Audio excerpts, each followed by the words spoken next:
Hi, I'm Scott Willison, owner of the Confluence Fly Shop in Bellingham, Washington, and I am here today to tie one of my favorite steelhead flies.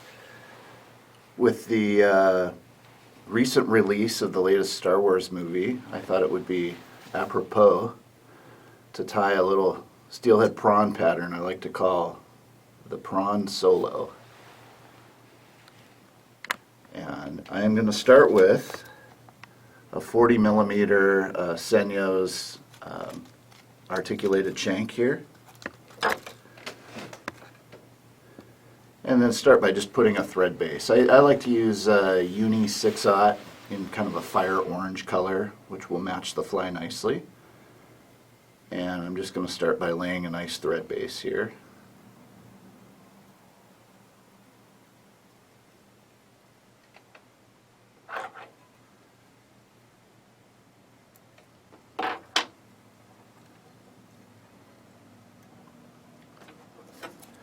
Next, I'm going to attach my trailing hook. For that, I'm going to use the Senyo's Intruder wire in a copper orange.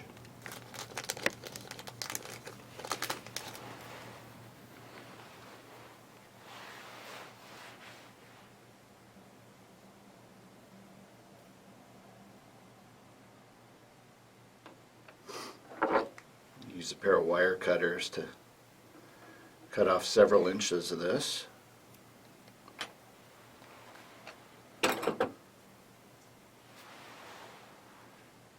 And from there I'm going to double it over in half.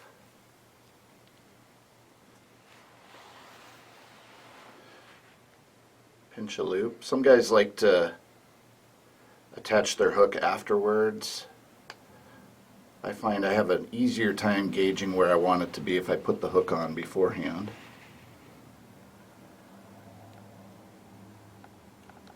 It's just important that you are aware of it being there so you don't inadvertently hook yourself on it.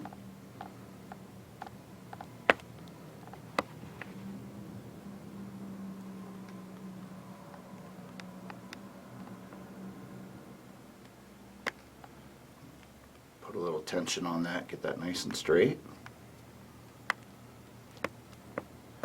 And then when I secure it, I'm going to secure one side of the wire to each side of the shank there. And I want that trailing back just far enough so that if this hook were to get dull or broken, I can actually slip a new hook on there and replace it. Wrap the wire up, kind of eventually working it to the underside of the hook. And then those long ends, I'm going to double those back here and wrap over that. Now if you wanted to, you could apply a little bit of brush-on Zap-A-Gap or something to really strengthen that. I've never had one of these slip out on me. That's in there pretty securely, whether you glue it or not.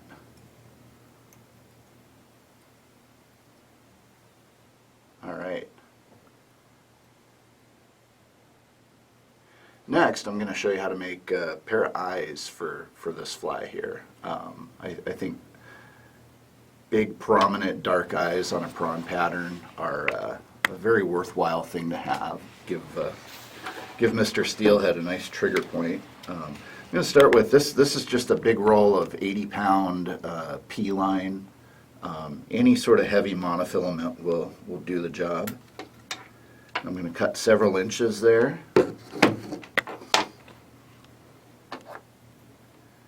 And then I'm going to burn the ends. Now it's absolutely critical that this be done with a Seahawk slider like I have here.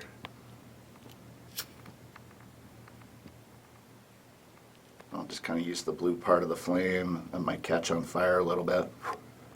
Simply blow that out, and then turn the piece around, do the same thing.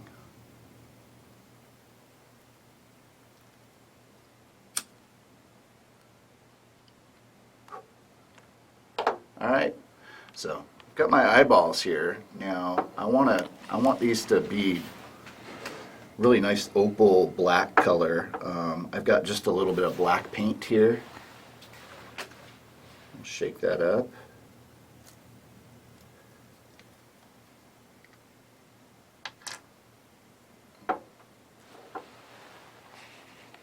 And then I'm just going to dip the eyes in the paint.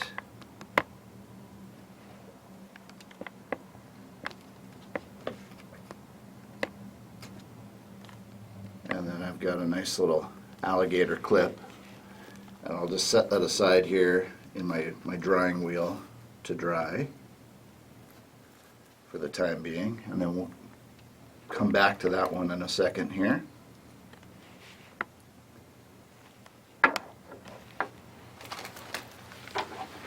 Alright, so for starters, I'm going to add a little bit of flash to the tail here. I am going to cut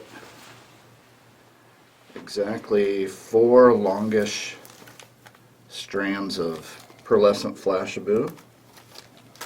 And I want these kind of radiating around the hook here, so I'm going to take one at a time.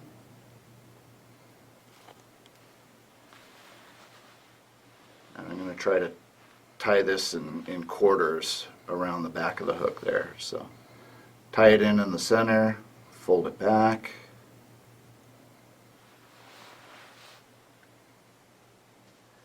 Take another strand, do the underside of the hook here.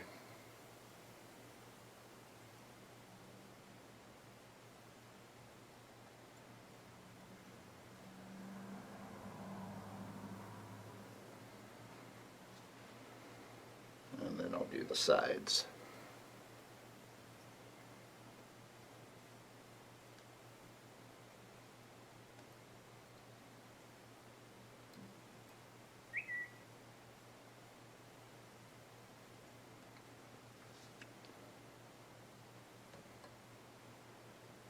Finish off with the last side of it here.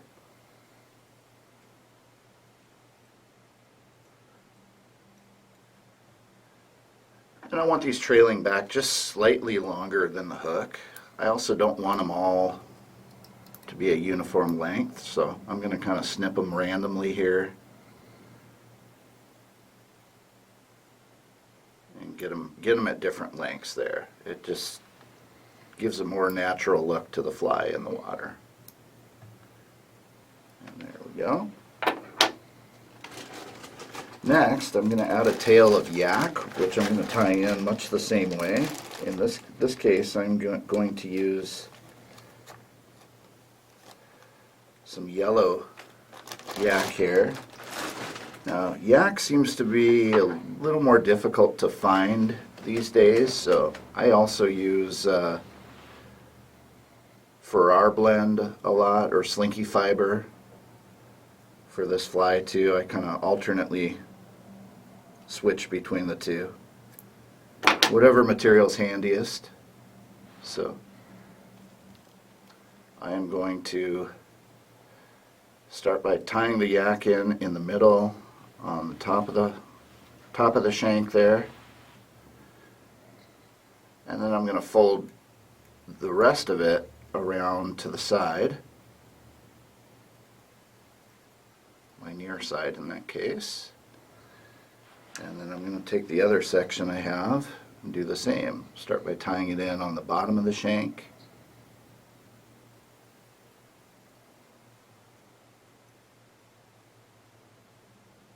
And then fold it over to my near side.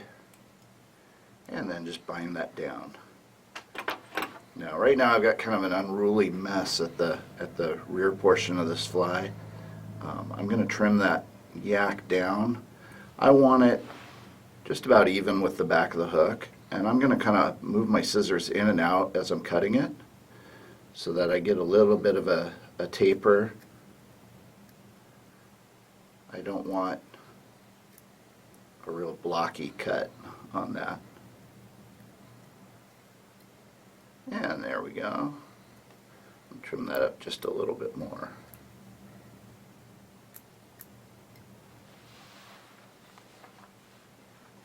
Next, we're going to add some ostrich. You could use rhea for this as well, although rhea is getting difficult to come by in the U.S. This is the Montana Fly Company ostrich, which is nice and fine. I find you get a lot more movement out of this fly with the fine stuff than you do the big fluffy ostrich. And I am going to cut off 3 fibers at a time, and I'm going to tie this in quarters around the shank as well.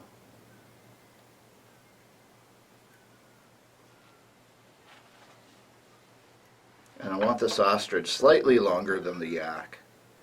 That really gets the tips of this ostrich moving and fluttering in the water.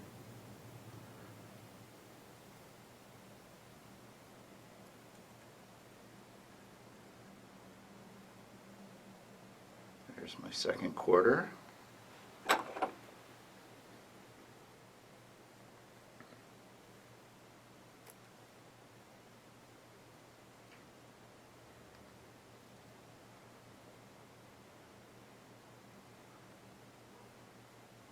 Third quarter.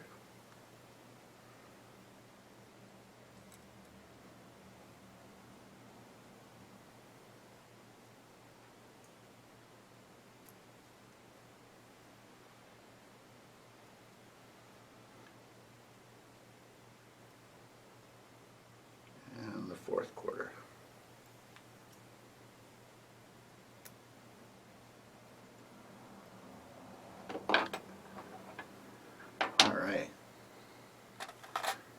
Next, I'm going to tie in my rib material, and for that I'm going to use the Brassie sized Hot Orange Ultra Wire.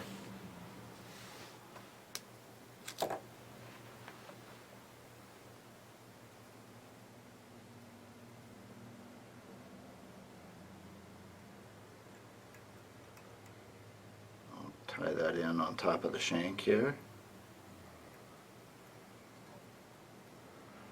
And just let that trail back out of the way.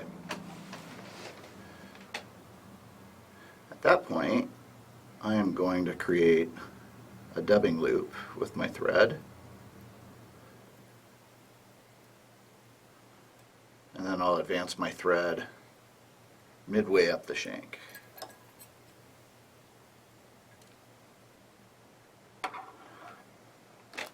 From there, I'm going to make my dubbing.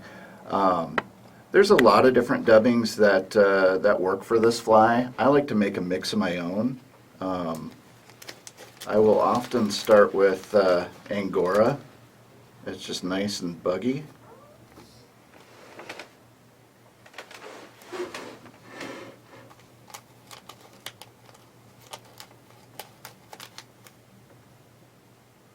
Start with a good amount of that. And to that, I'm going to add some orange ice dub. Give this fly a little bit of splash or flash in the water. And then I'll mix in a little bit of UV shrimp pink ice dub.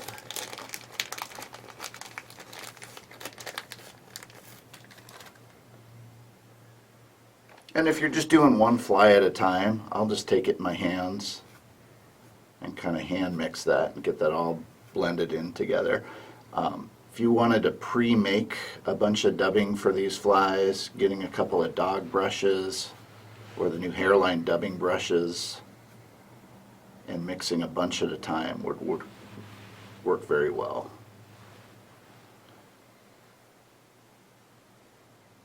And then I'm going to take roughly half of that dubbing here. I'll kind of stretch that out into a noodle. And I'm going to put that in my dubbing loop in a moment here. But first, I'm going to add the first hackle. I am looking for a nice long webby Schlappen feather here in hot orange. And I'm going to go ahead and select 2 of them while I'm at it.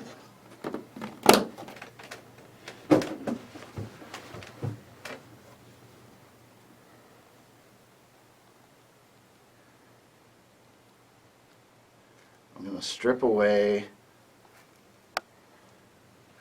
this junk at the end that I don't need here. And then I'll actually tie this feather in by the butt. And I'm actually, just to give the fly a little more movement in the water, I'm going to strip one side of it here.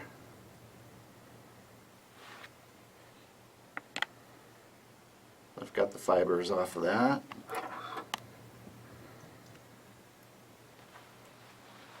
And then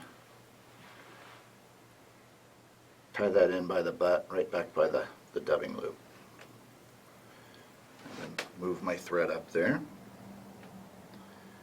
Now I'll take my little dubbing noodle here, stick that in the dubbing loop, and then we'll spin that up. And I'm going to try to keep that ostrich out of the way. Sometimes too, with some of these long flowing materials, they want to stick in your dubbing loop and can be kind of a hassle. If you take just a little bit of water, you can tease everything back, and that'll tend to keep it out of your way a little better. And then we'll spin that up nicely. Take my little dubbing brush and get that cleaned up there. Make it look nice and scruffy. And then we're going to wind this up to about midway up the shank there.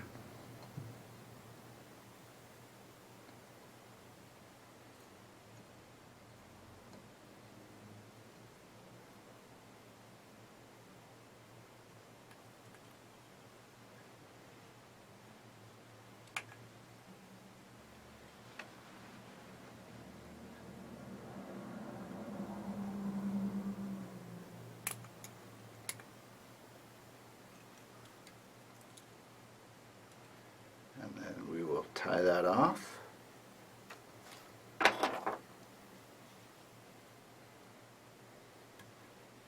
And trim the loop.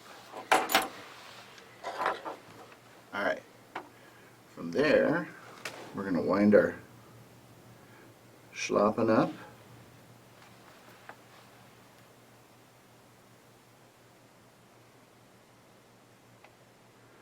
I want to get about 4 to 5 wraps or so of this.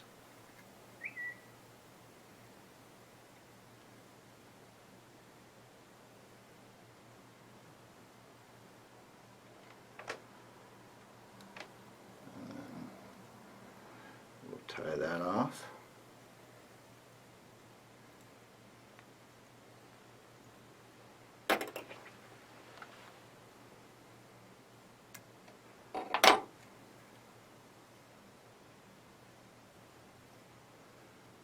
Then I'm going to take my wire rib here, and I'm going to counter wrap that Schlappen. Schlappen can be tricky to counter wrap sometimes. It's nice and soft. I've got to kind of take care to make sure I'm not trapping a bunch of fibers with the wire here. So I kind of use my hand to get it out of the way. Sometimes if you rock the wire back and forth too, it'll get in there nicely between the Schlappen without binding it down.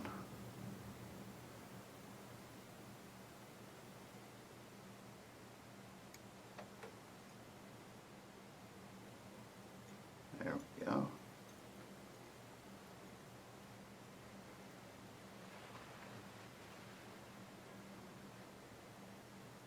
I'm just going to break this piece of wire off here, just rock it back and forth. If I had an old pair of scissors handy, I'd use those. Okay.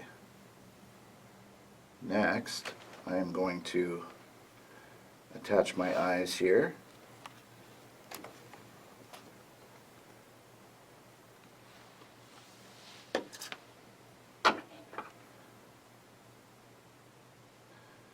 So there are two different ways that I finish these eyes.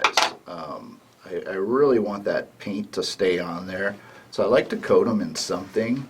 On this one, I'm going to use Loon, just the thin formula UV finish.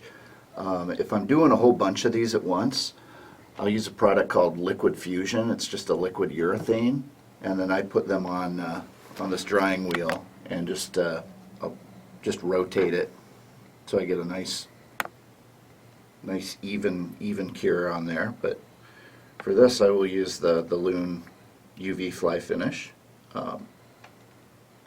Easiest way to do that here.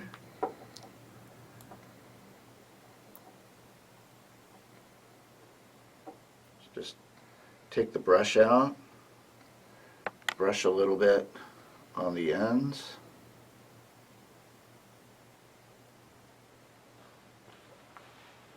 Make sure I've covered all that paint. And I'll take my UV light.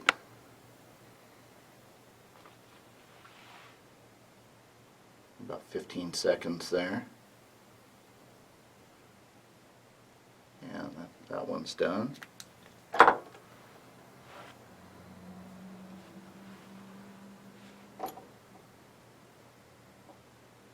I'll do the same thing with the other eye.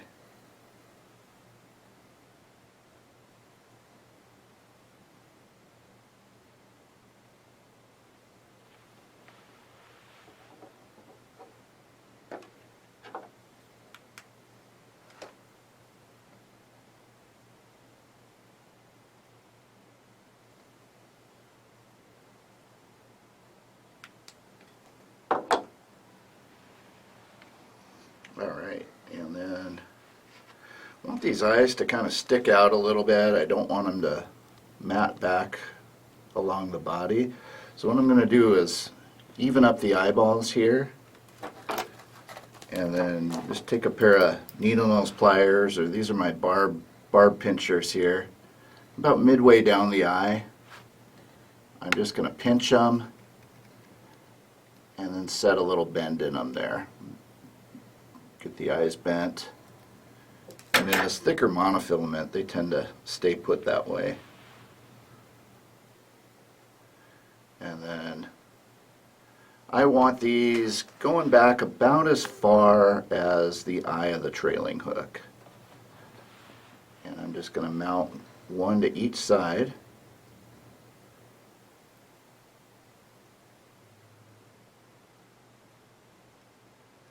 Consequently, these make great eyes too if you're tying crab patterns or shrimp patterns for saltwater big game fish or bonefish.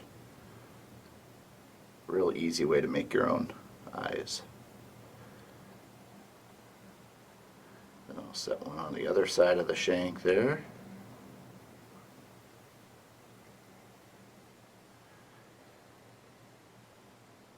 Make sure I've got those bound in there securely.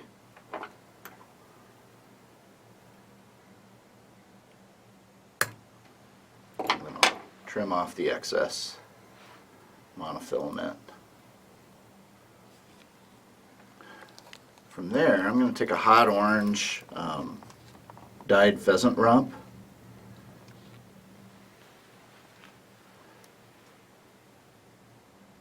I'm going to select a smaller shoulder feather here. This will be part of the carapace on this prawn pattern. I'm going to strip away the fluff from the other end. Now these can be difficult to set on a fly. They have a tendency to want to roll, and it's hard to get them to go just how you want them. I found if you take a little bit of water and get the feather nice and wet, it tends to want to cooperate a little bit more. Now the tip of this, when I tie it in, is going to be even with the two eyes there.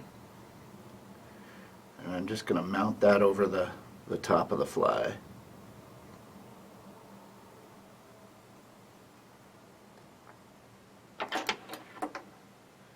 And then trim away the stem. So this is what we have so far. And then second half of the body here, I'm going to reattach my ultra wire. I'll take the second Schlappen feather I have and I'm going to attach that the same way I did the first.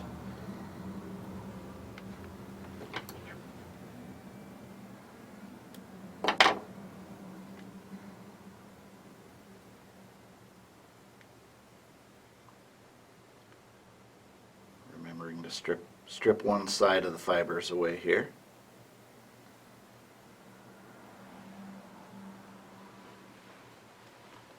Sparse flies definitely move better in the water. I'll tie that in. Form another dubbing loop here.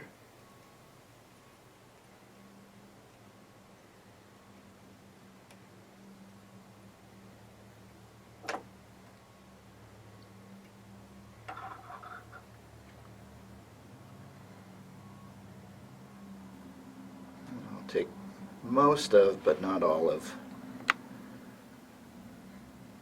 the other dubbing that I have.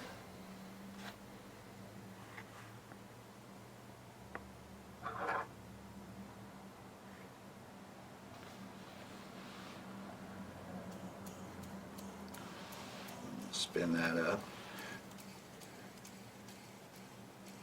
These little rotary twisters that Stoneflow makes are great for these types of dubbing loops here. It's very, very easy to use and very durable. And then I'll wind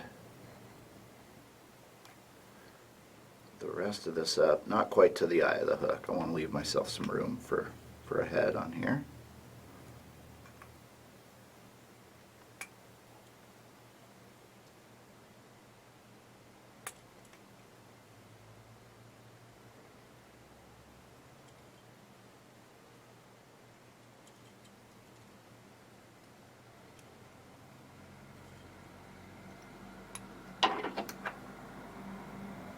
Off. Cut the excess. Make sure I get these fibers out of the way here. And then again, I want about 4 to 5 wraps of Schlappen.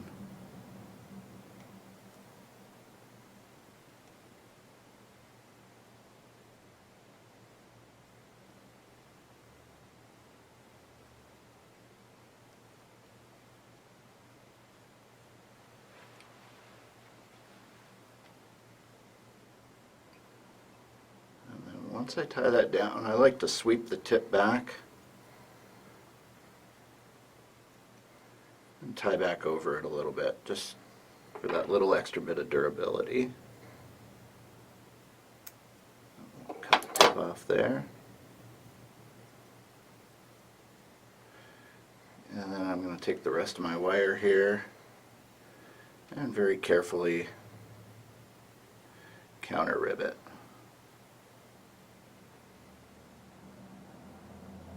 These flies take a little bit of time to tie, so I don't want that hackle coming out. This just gives it an extra measure of durability.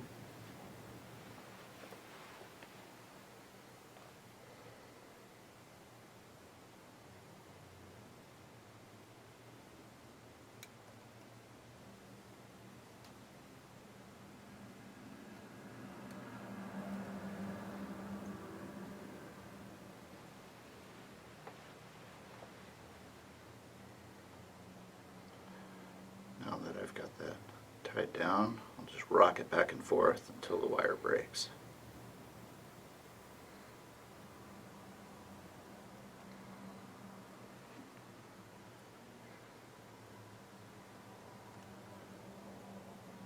And then the very last step is I'm going to add the front carapace and get some of this material out of my way just by getting it wet and stroking it back.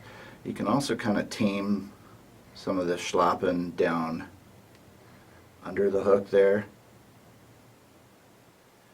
Gives it a nice kind of shrimpy look. And then on this one, I'm going to look for some feathers that are a little bit longer than what I used for the rear carapace. Find those a little higher up on the shoulder feathers here.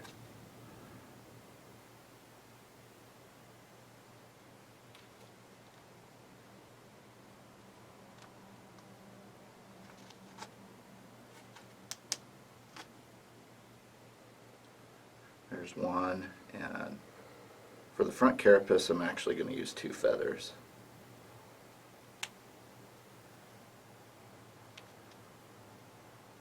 And there's another good one here. So you can see these ones are a little bit longer here. I'm going to lay one right on top of the other.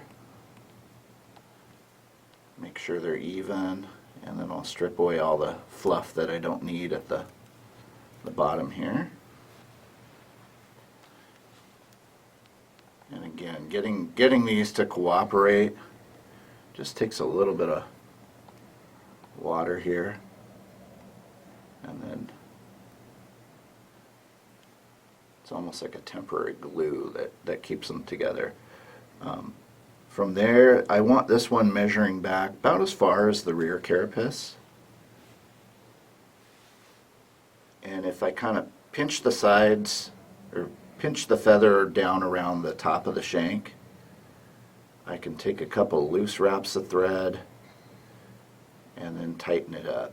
I also find getting this wing to set here sometimes, if you hold the feather over the top of the shank where you want it, and then just give it a slight pull, that really binds the material down there. From there, before I cut the stems of this off here, I really want to make sure that is bound down tightly. Trim those real close to the eye.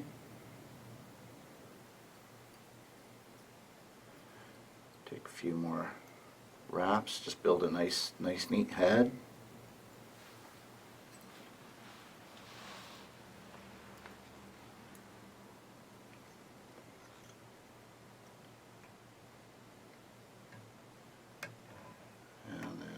Whip finish. The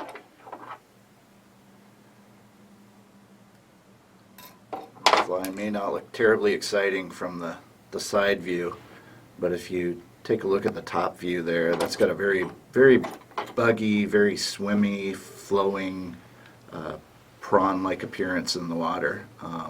This fly I've used with great success on the Skagit, Nooksack, Veta rivers, most of our local waters.